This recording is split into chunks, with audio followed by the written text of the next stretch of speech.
Good morning, everyone, and let me begin by acknowledging that long before our amazing city of Logan came to be, generations of Aboriginal families called this land home. Today, I'd like to acknowledge the traditional owners of this region, the Yagara and the Yugambeh-speaking peoples. For tens of thousands of years, First Nations people have emphasised collective responsibility for their communities, and it's in this spirit that we come together today to decide on the 2025-2026 budget. Welcome to the 283rd Special Council meeting of the 25th of June 2025. I declare this meeting open at 10 a.m. and I would like to advise meeting attendees that this meeting is being webcast and audio recorded. This Special Council meeting has been called to allow the Council to adopt the budget of the 2025 and of the 2025-2026 operational plan and its budget. Councillors, we do have media in the room, so as a result, a motion is being displayed on the screen to give approval for members of the media to record the proceedings of today's meeting. Please note that should the meeting move into a closed session, members of the public and media will ask to leave the public gallery until such time as the meeting resumes in public session. Is that a question or a mover? Councillor Bradley has moved this motion. Would someone like to second the motion? Thank you, Councillor Hall. All those in favour, please raise your hand. That motion has been carried unanimously. Thank you, councillors. We'll now move to attendances and leaves of absence. All councillors are here today, so there are none to consider. For declaration of conflicts of interest, pursuant to Section 150EF of the Local Government Act 2009, adoption of the budget and operational plan are considered ordinary business matters. Councillors are not required to declare any conflicts of interest in relation to those matters, but they can if they choose to do so. Would any councillors like to declare conflicts of interest now?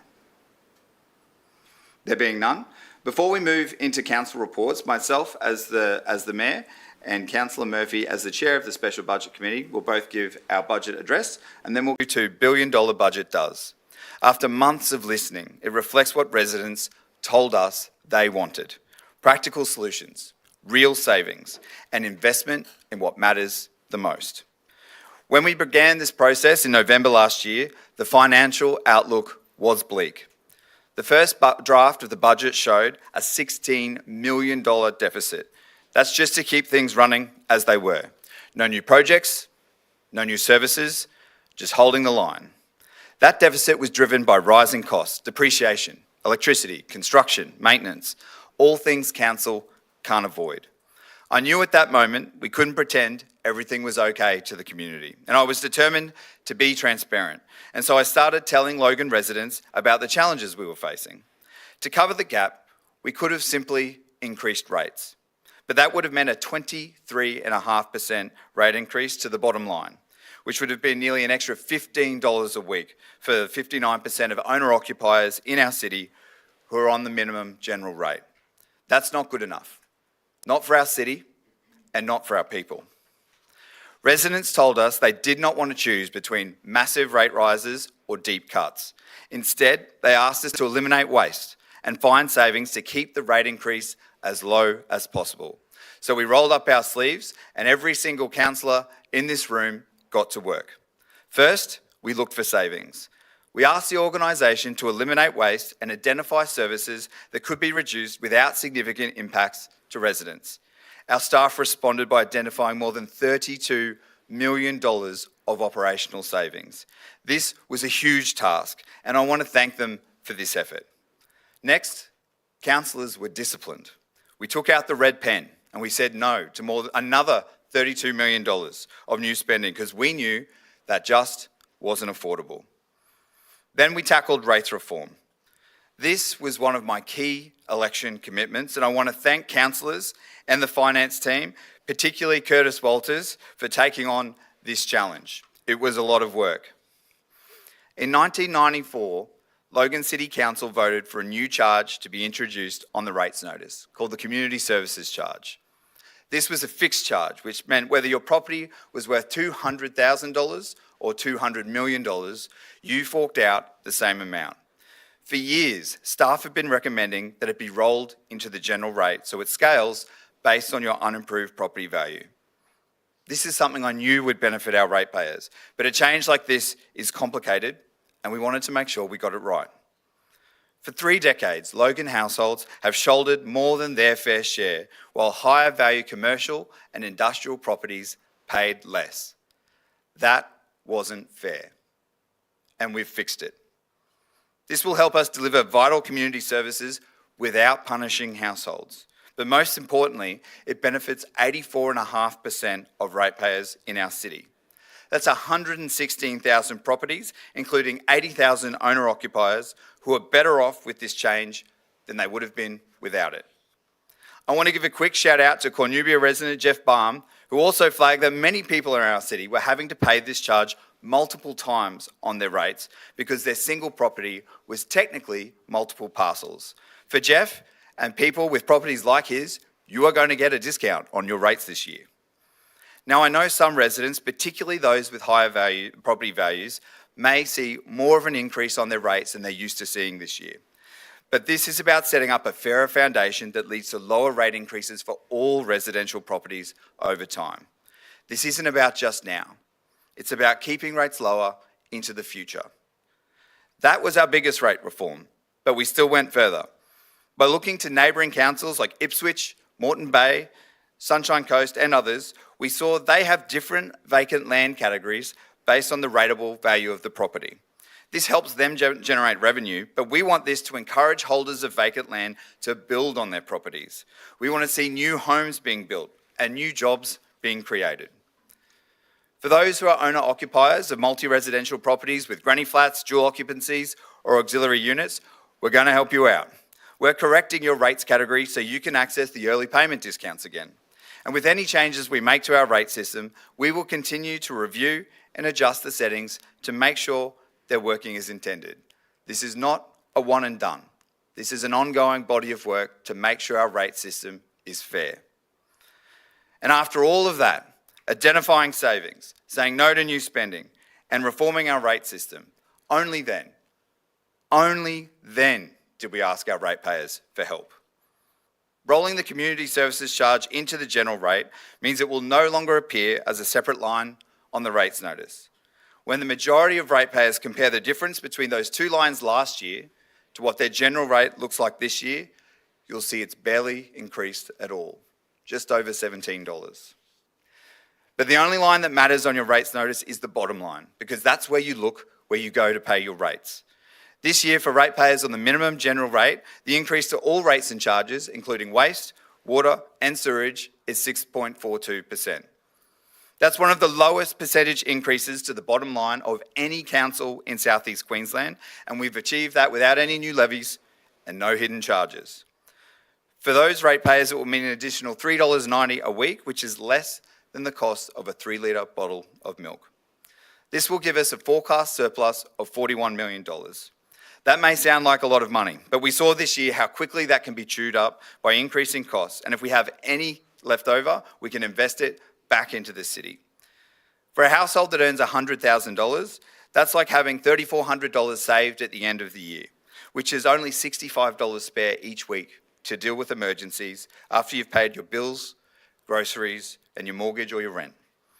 Because of the hard work we've done through this budget, we've been able to protect the services that residents told us matter the most: mowing, litter collection, tip vouchers, free green waste disposal, and curbside cleanup. We've also been able to invest $1.5 million to improve our pothole repairs. In 2008, when we amalgamated and we doubled our road network, we had 3 machines called Flowcons. They move hot asphalt around the city so we can do pothole repair. Today, we still only have 3 Flowcons. We will be increasing this to 5 Flowcons so we can properly service the needs of our growing city and meet the expectations the community has for safe, well-maintained roads. But we kept going. We've expanded pensioner concessions, now including full discounts for veterans with gold cards. And as promised during my election, we are offering 3-year pet registration again. And this is 3 years for the price of 2, to deliver better value and save residents the hassle of registering their fur babies every single year. But one of the most important investments in this budget is the $2.5 million for the Underwood Innovation Lab. If we don't invest in innovation now, we risk being left behind. Technology, especially AI, is evolving rapidly, and cities like ours can either keep up or be left behind. I want Logan to lead. I want us to be a modern, efficient city that delivers services at a lower cost to our ratepayers. This is about economic resilience, job creation, and better service delivery. This investment will help our young people become part of a highly skilled and highly paid workforce right here in Logan. Innovation gives us a competitive edge to attract business and offer more opportunities to our residents. And making this decision now means we will realise the returns sooner. It's one of the smartest investments we can make, not just in tech and efficiency, but in people. All of these reforms make our system fairer and more sustainable into the future. And none of it would have been possible without the work of your councillors, our executive leadership team, and the 2,000 council staff who show up every day to serve our city. To my colleagues, thank you for having the courage to make hard decisions instead of easy ones. Mr. CEO, can you please pass on our gratitude for the commitment and effort that has gone into preparing this year's budget by staff all over this organisation? But most of all, I want to thank the people of Logan. Thank you for the trust you place in us to make these important decisions. We'll keep working hard to deliver value, fairness, and a better future for Logan. And for anyone listening who still has budget questions after today's session, I encourage you to join a live budget Q&A session with the community on my Facebook page tonight from 6:30 p.m. This budget proves that when we listen, innovate, and work together, we can make a difference. I commend this budget to the Chamber and invite Councillor Murphy to speak further on what we're adopting today.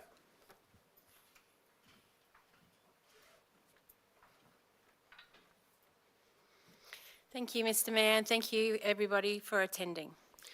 I also would like to acknowledge the traditional custodians of the land at which we meet and pay my respects to elders past, present and emerging.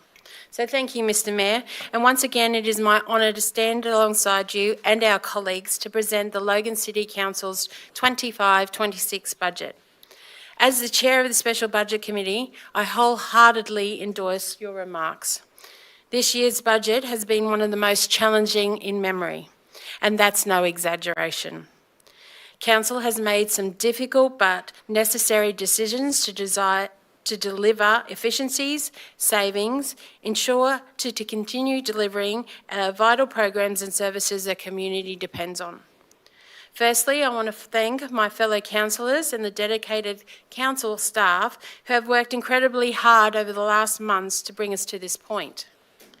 We, as councillors, have asked more questions, asked for more data, and scrutinised even further than ever before, determined to make informed and responsible decisions. Our executive leadership and finance team consistently rose to the occasion, providing a depth of insight that made tough decisions that little bit easier.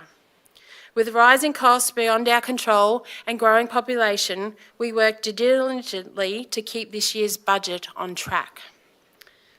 As households continue to feel the pressure of increased cost of livings, we are delivering fairer rates and charges, ensuring those that can afford to contribute do so, while not unduly burdening others.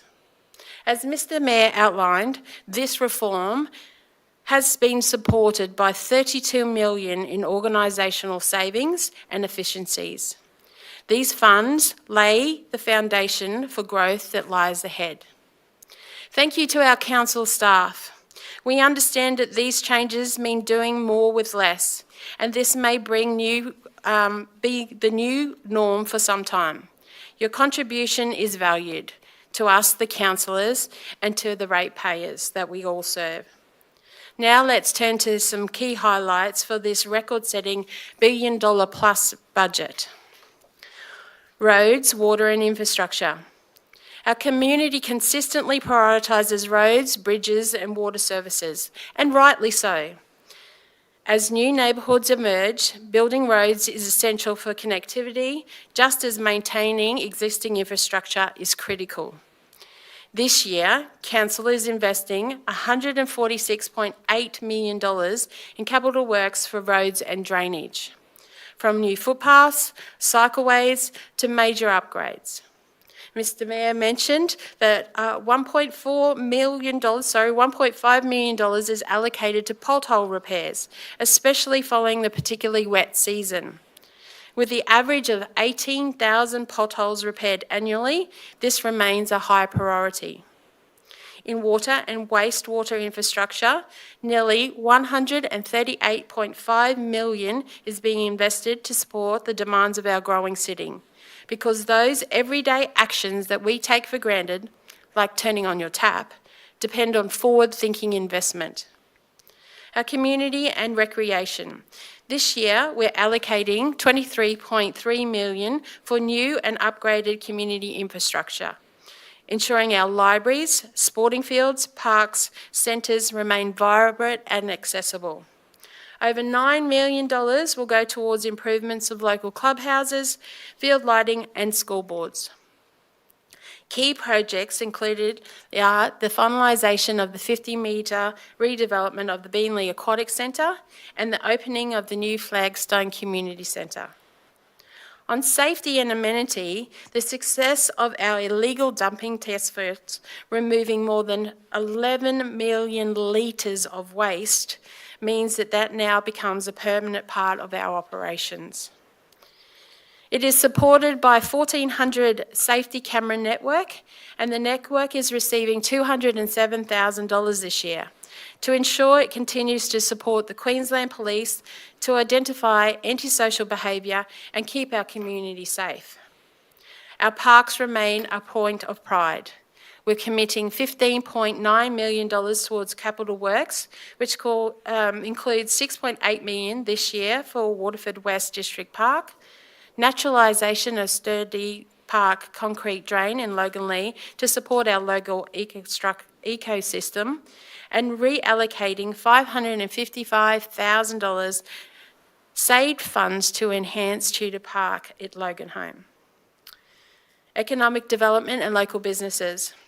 Logan is home to over 27,000 businesses, contributing $18 billion to the local economy and supporting more than 130,000 jobs.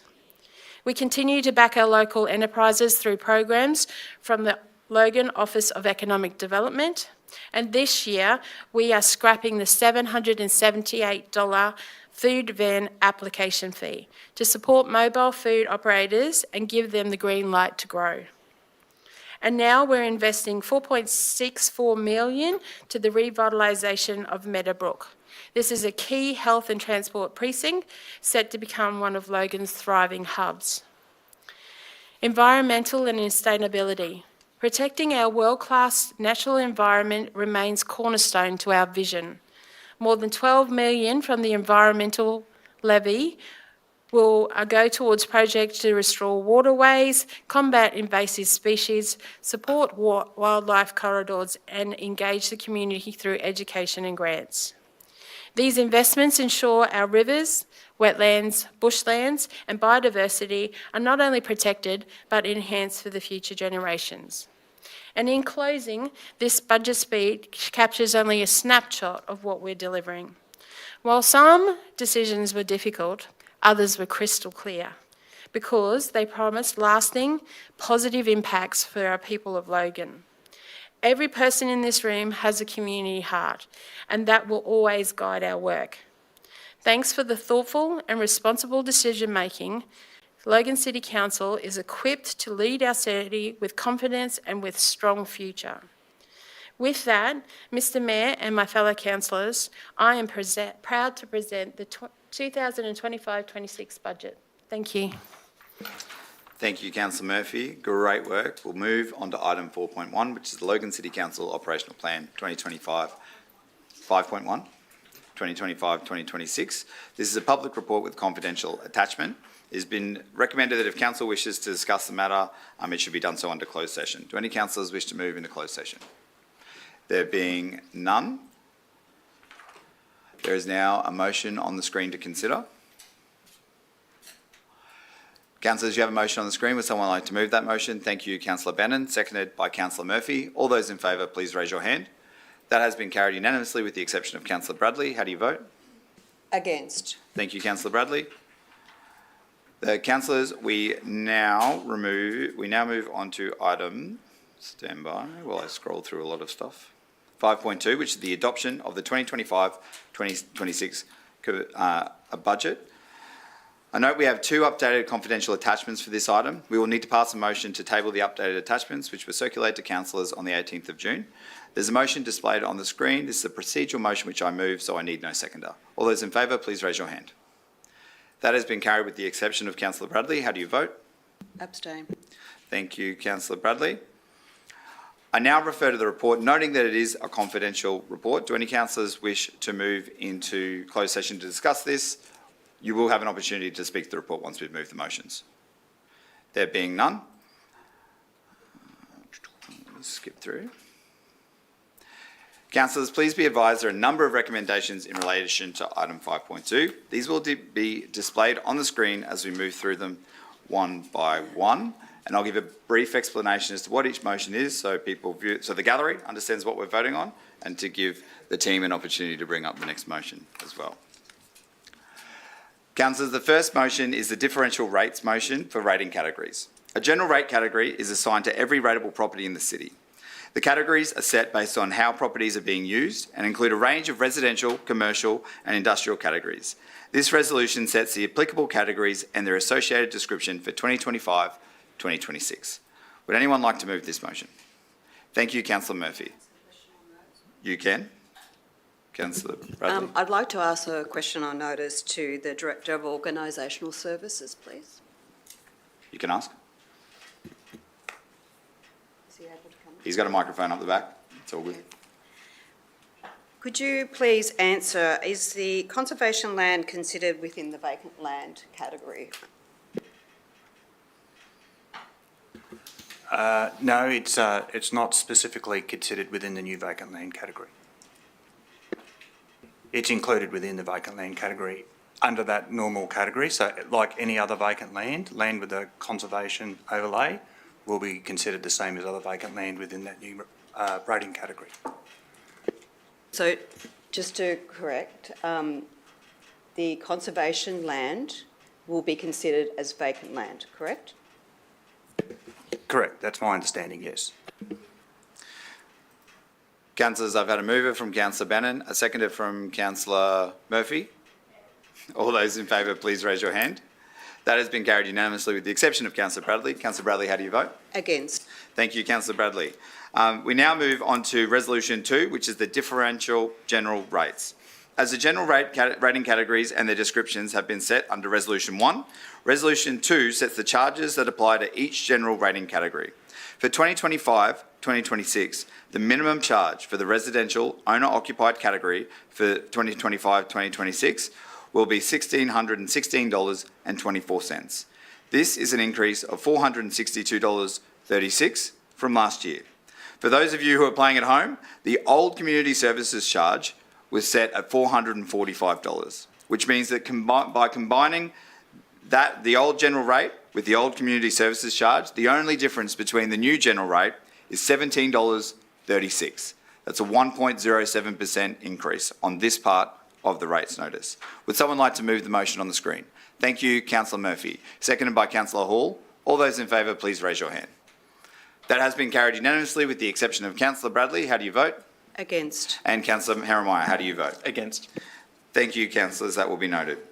Now we move on to Resolution 3, which is the environmental separate charge. The environmental separate charge is a fixed amount levied on all rateable land for various environmental activities. This may include activities to benefit our city's natural environment, including local rivers and waterways, bushland maintenance, weed control and educational activities and grants. For 2025-2026, it will be set at $108.40 per year, an increase of $7. Would someone like to move the motion on the screen? Thank you, Councillor Stem, seconded by Councillor Murphy. All those in favour, please raise your hand. That has been carried unanimously. Thank you, councillors. We now move to Resolution 4, which is the Volunteer Fire Brigade separate charge.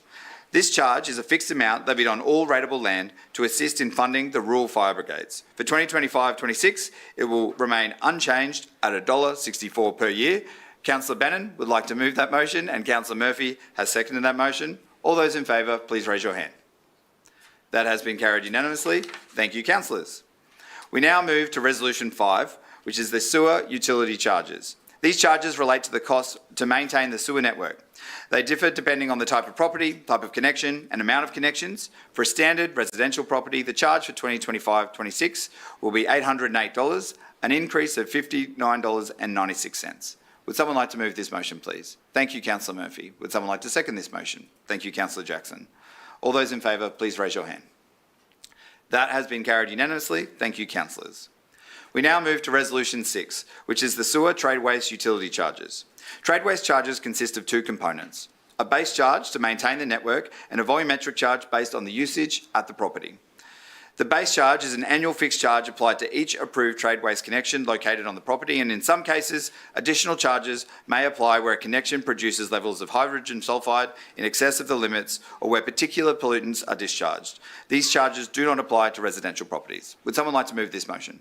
Thank you, Councillor Murphy, and Councillor Jackson would like to second. All those in favour, please raise your hand. That has been carried unanimously. Thank you, councillors. We now move to Resolution 7, Water Utility Charges. The water charge consists of two components: a base charge to maintain the network and a volumetric charge based on the usage at the property. The volumetric charge consists of a council portion, which is $1 and 0.793 cents per kilolitre, and a state portion, which is $3 and 51.7 cents per kilolitre. For a standard, $3.51 and like 1/7 of a fraction of a cent. I love reading these numbers. For a standard residential property, the base charge is $328.52, which is an increase of $11.08 this year, and the volumetric charge based on 155 kilolitres is $712.43.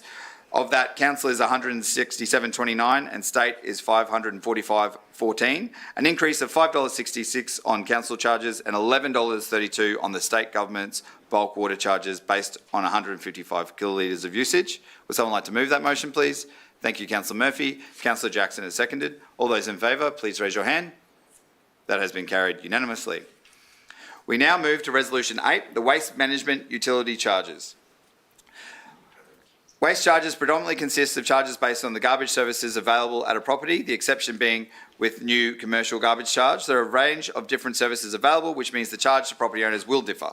For a standard residential property with a 240 litre waste and recycling bin, the charge for 2025-2026 is $446, an increase of $102.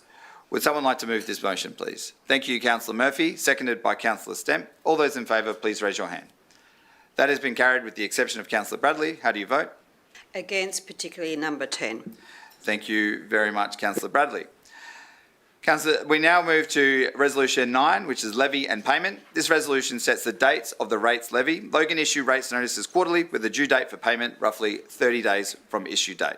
Would someone like to move this motion? Thank you, Councillor Murphy. Seconded by Councillor St Ledger. All those in favour, please raise your hand. That has been carried unanimously. Thank you, councillors. We now move to Resolution 10, which is interest. This resolution sets the calculation of the interest applied to outstanding rates and charges. Council chooses to set the maximum interest rate allowed on overdue rates and charges. For 2025-26, that rate is 12.12%. Would someone like to move that motion? Thank you, Councillor Murphy, and Councillor Jackson is seconded. All those in favour, please raise your hand. That has been carried unanimously. Thank you, councillors. We now move to Resolution 11, which is the discount. Council offers a prompt payment discount to properties in the residential owner-occupied category. For 2025-2026, it will remain at $120 a year.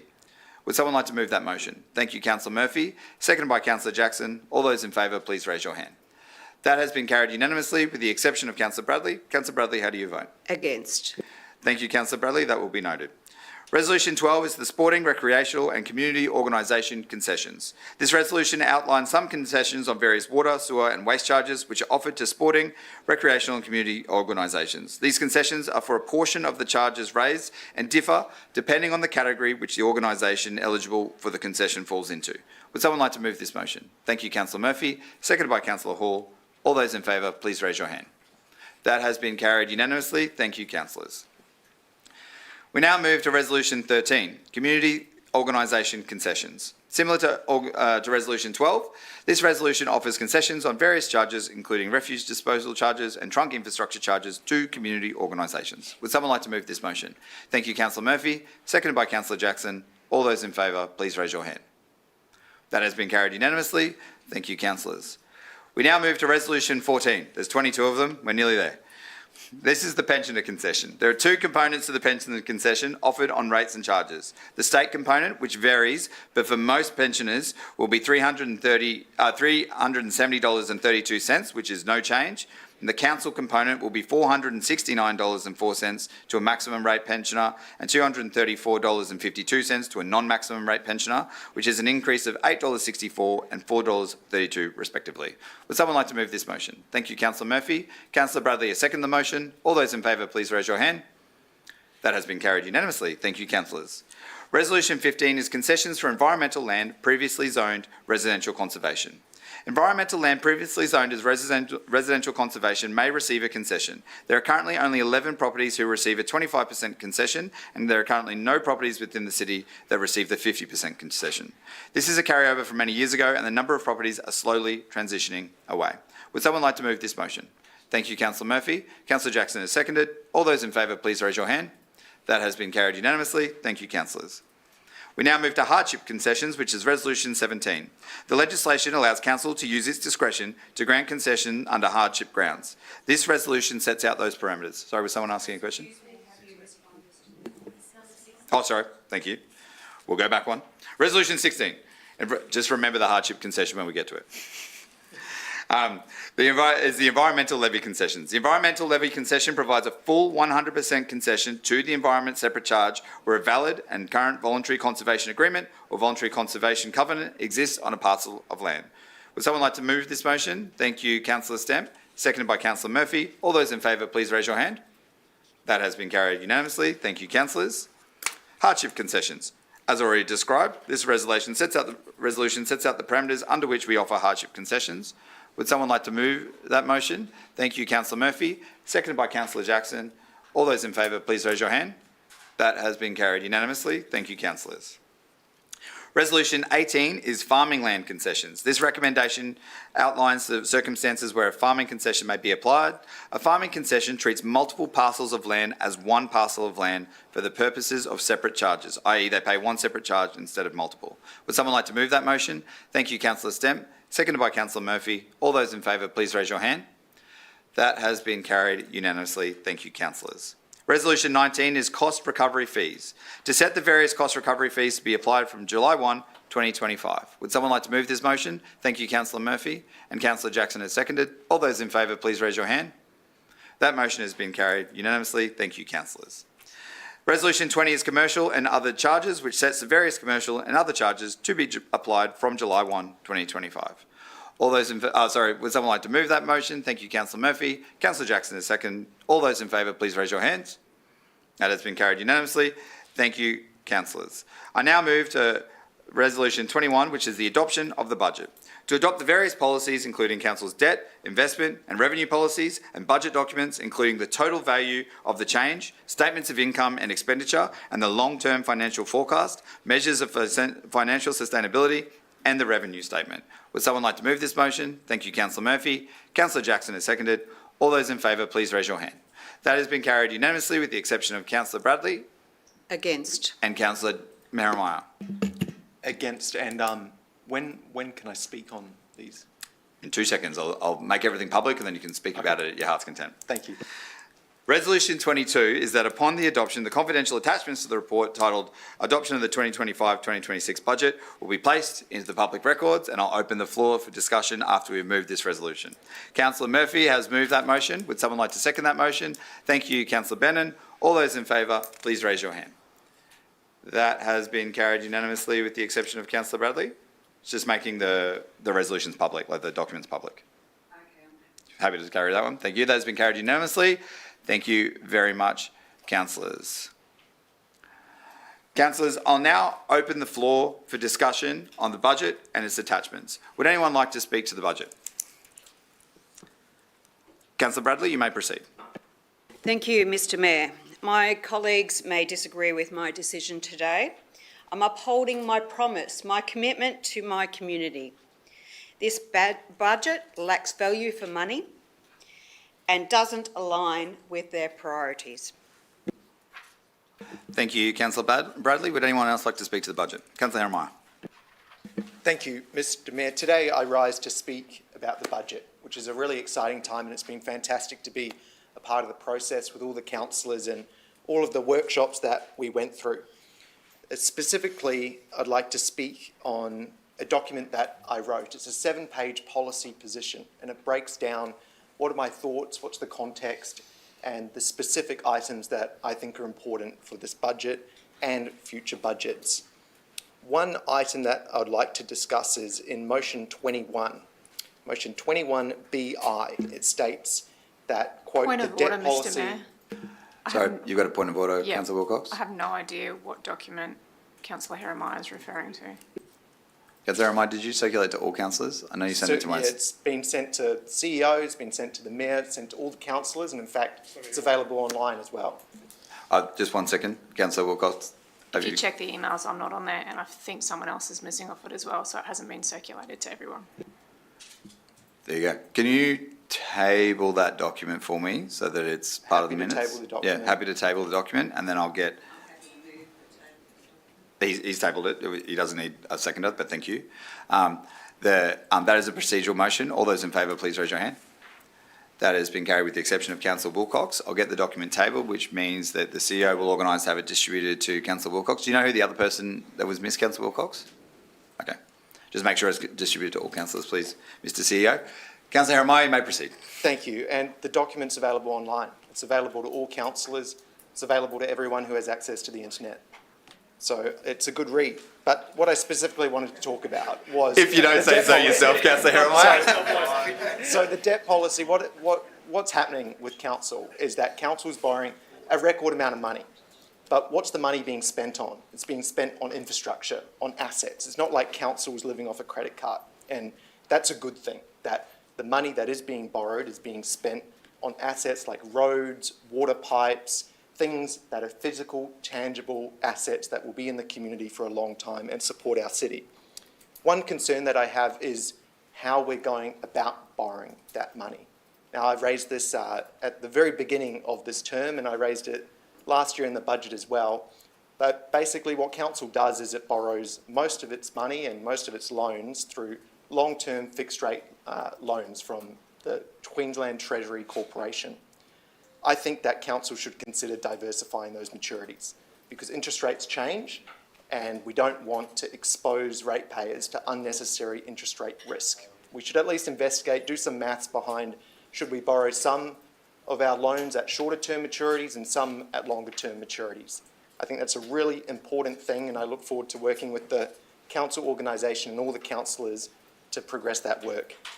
I've detailed more of my positions in that 7-page document and I recommend all of the councillors have a read and I look forward to future projects and seeing some of this budget get delivered in the community. Thank you, Mr Mayor. Thank you, Councillor Heremiah, and I'm sure the CEO and finance team will be happy to work through those in the lead up to the next budget because I had a look over it this morning and it does look like you put a lot of effort into that and I think there's some definite, there's some items in there we should give due consideration to in the benefit of ratepayers. Did anyone else wish to speak to the budget? Councillor Hall and then Councillor Lane.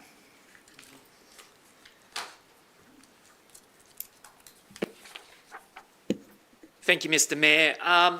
A lot of what I might say will be very similar to what's already been said about the budget. I would actually like to support the budget and I'm hoping that I can do so.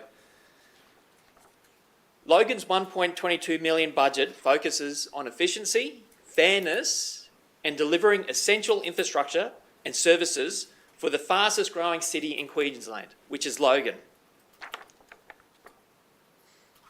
Our community service charge is important for Logan City's Lifestyle Directorate, which is the directorate that I'm the chair of. It helps fund the cost of libraries, community and neighbourhood centres, social programs, and has been rolled into the general rate charge.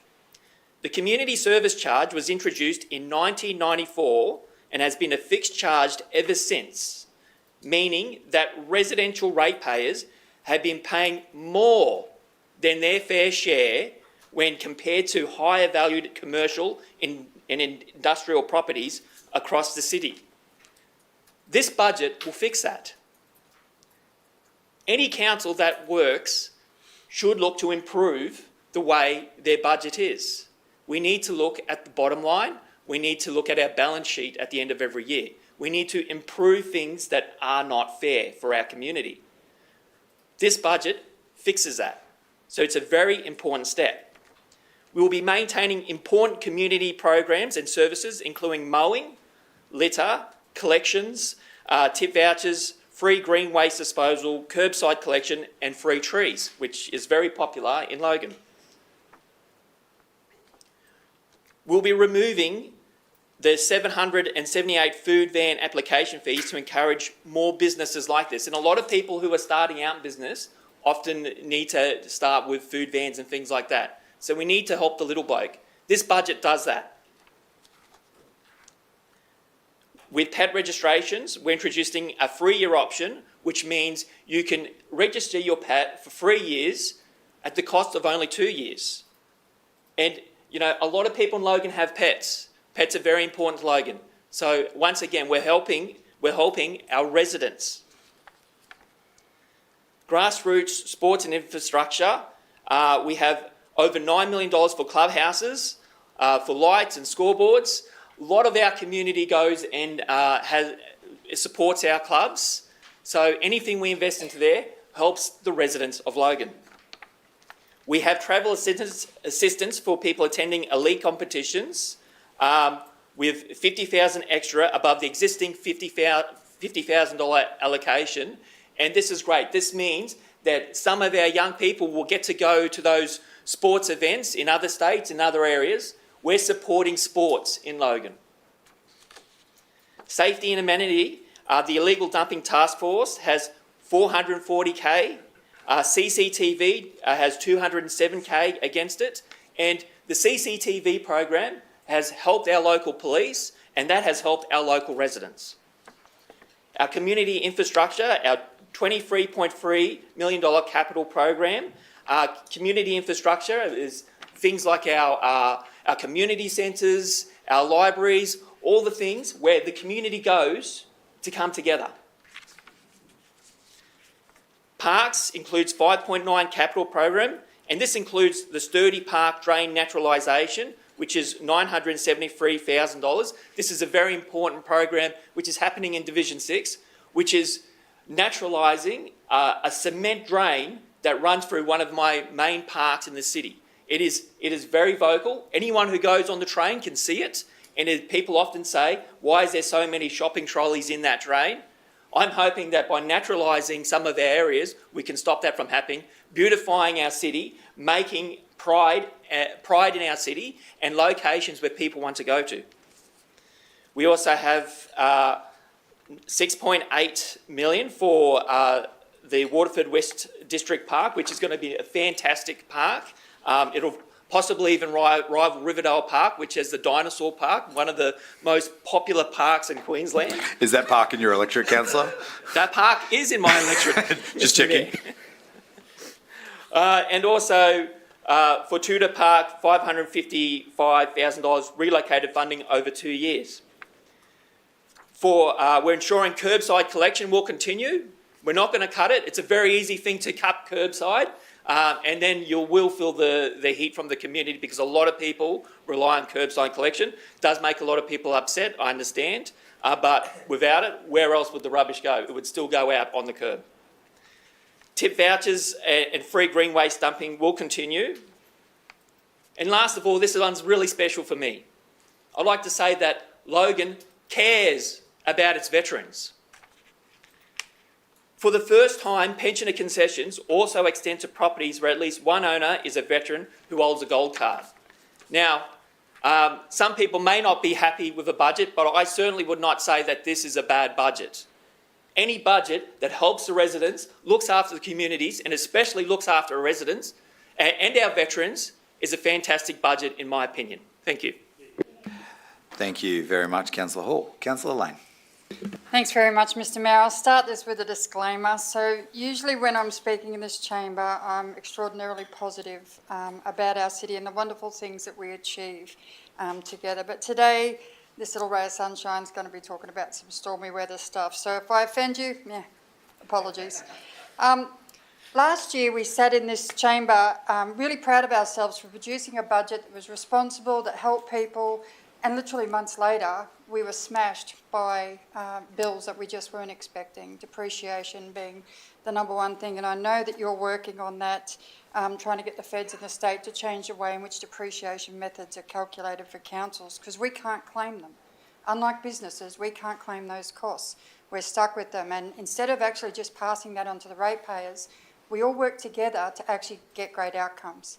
And I think that's an amazing testament to the strength and the resilience of the councillors in this room, the staff in this building, and the people in our community. I know that along the way we've sat down with our residents and we've spoken about the challenges that we face in our budget. We're very honest with people. We talk about things that are happening in our community, and we're very structured in our way of doing things. Not everyone has the same opinion, and that's okay. We don't have to have the same opinion or just, be in alignment on everything. But today I want to talk about people in my hood. I live in a 1960s weatherboard in Woodridge. We have the lowest land valuations in the city. To the right of me, I have Elsie, who's 87 years of age. She lost her husband, Robert, last year, and she's on her own, and she's battling to stay in her home because of time and because of age, and because sometimes kids want to push their parents out of their home. Whatever. To the left of me is Veronica, who rented her home for 33 years and finally took the big step of buying it, and she's so proud to be a homeowner in Logan.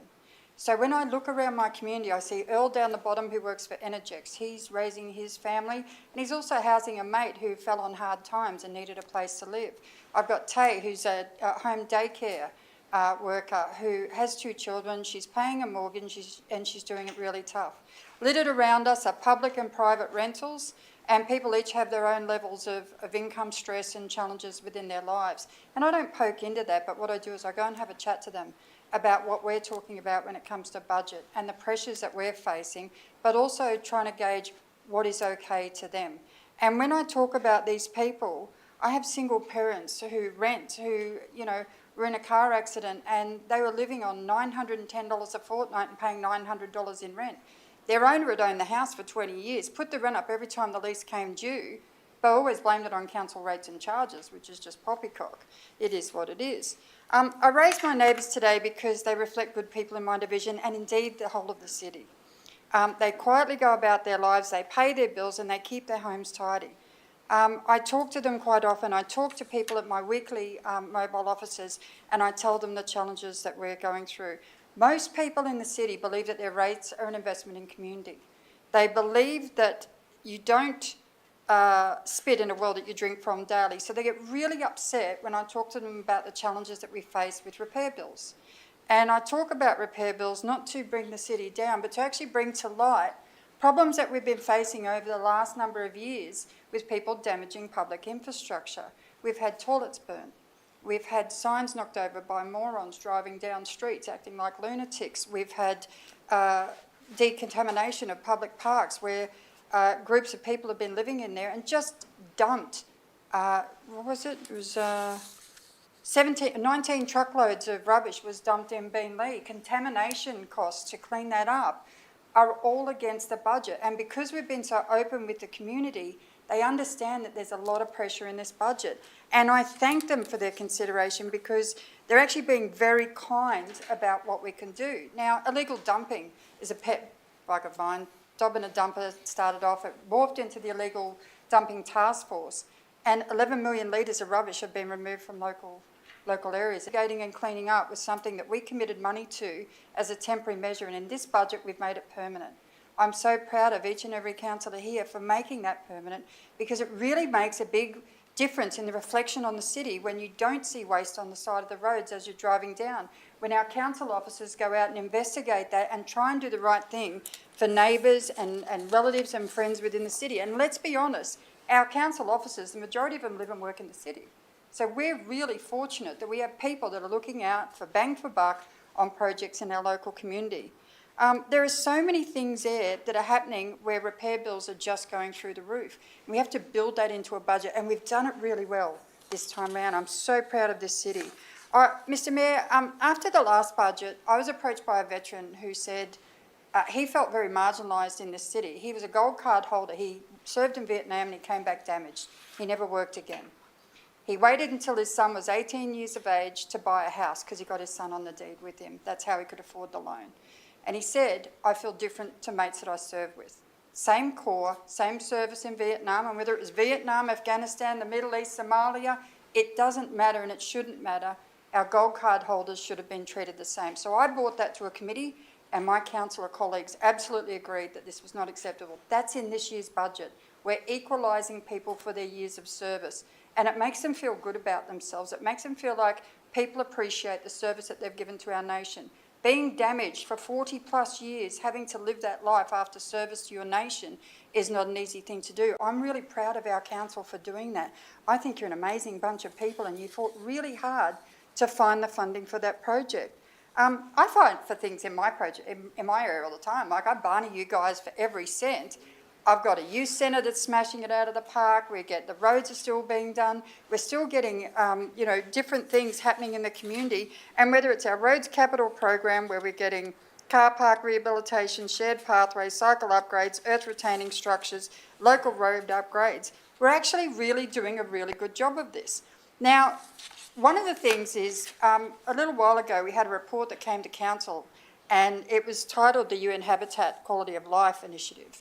And one of the most interesting things that I took from that is that there was a particular table in it, and it talked about the nighttime economy of Logan and the expenditure that's made between the hours of 6 p.m. and 6 a.m.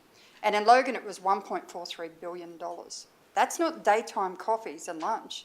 That's nighttime expenditure on entertainment, dining out, and a range of other things. So when I looked at this budget and I talked to my neighbours about what they couldn't afford, one may have a dart, one may have a stubby on occasion. They do have some discretionary money, and not everyone does. $3.90 didn't seem like a big call to ask for the community. In fact, I thought it was really reasonable. And the fact that we managed to barney it out and work out within the organisation those challenges, and I thank the CEO and the directors for their hard work on it, means that Elsie and Veronica and Earl actually get really small rates increases this year. I'm proud to be part of a team that delivered that. I'm so happy with all of the hard work that was done. To the finance team of Marg, Amy, Bridget, Curtis, thank you so much for the hundreds of questions you've fielded. They're absolutely fantastic. And once this budget is over and your directors manage to, sort of breathe again, I hope that he takes you out for a really nice lunch. To all the organisation, whenever you're doing those programs and you're thinking of ways to save money, I just want to say you guys rock and good on you. Thank you. Thank you, Councillor Lane. Well spoken. I can attest that Mark was answering my emails at about 10:30 p.m. last night while I was still working on the budget, and she kept answering them again in the morning at about 10 to 6. So she's an absolute trooper, and she's done a fantastic job as a finance manager. Would any other councillors like to speak to the budget? Thank you, Councillor Bannon. I'll be quick, Mr Mayor. I'm more of an action guy, as you know. Mostly proactive council, but you can't do it without a building. So we do have the #1 CEO in the country. Sorry to everyone else, so we do have the best staff in the country across any level of government. At the end of the day, Mr Mayor, I just want to give you a shout out. So this is my 6th budget. I've never seen a budget with so much transparency before. We started with Councillor Murphy in November, and every single opportunity on the way you had time to say if you didn't like something, if you didn't support something, and then you worked around that with staff. I know a lot of other mayors, a lot of other councillors, and they all say to me, we need to be a bit more like John Raven. And with all due respect, I said he's like a Jack Russell Terrier, mate. Like, you can't keep up the energy the bloke's got. But the transparency, the way you jump on social media, I know it takes you 2 or 3 hours a night. Live Q&As, the way you can answer questions on the spot. Like, I've never seen a mayor do it. Other mayors can't do it. So, mate, hats off to you. You led the budget well, and I'm very proud to be beside you. Thank you very much, Councillor Bannon. Your compliments are appreciated, though I do feel like a little bit of a blush coming on.